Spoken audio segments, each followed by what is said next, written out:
Nani na Misisilia wa Kesho Mathuva.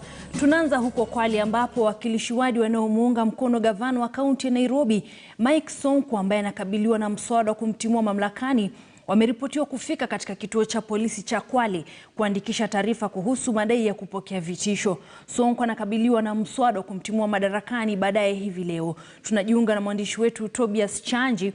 Chanji, hebu tueleze ni yapi yanayoibuka kuhusiana na masaibu haya yote ambayo yanamkumba gavana Mike Sonko?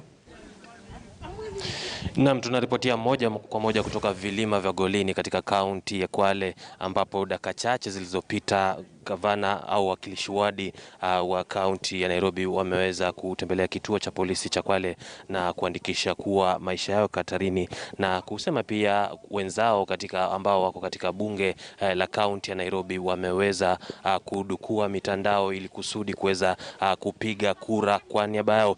Kwa sasa tuko katika makao ya Mike Sonko hapa Kwale, na tumarifiwa kuwa huenda akawa na wakilishi wadi 59 japo hili hatujaweza kudhibitisha ikiwa wanafika 59 au la, japo kuna wale ambao tumewaona watatu wao ambao hivi majuzi wamewezwa kuitwa na tume wameweza kuitwa na ile kamati ya nidhamu ya chama cha Jubilee, na ambao walikuwa vile vile wamepigwa marufuku kwa muda fulani tu kushiriki katika masuala ya chama cha Jubilee. Hivyo wametuarifu kuwa dakika chache zijazo watakuwa wanatuhutubia kama waandishi wa habari kuhusiana na yale ambayo yameibuka. Kumbuka kuwa gavana Sonko alikuja na wakilishi hawa wodi siku ya Jumanne, na tangu Jumanne hadi leo siku ya Alhamisi wamekuwa tu katika makao haya wakiendelea tu kuzungumza yale ambayo yanakumba na yale ambayo yanakumba gavana huyu wa Nairobi Mike Sonko. Hivyo wakati wowote tu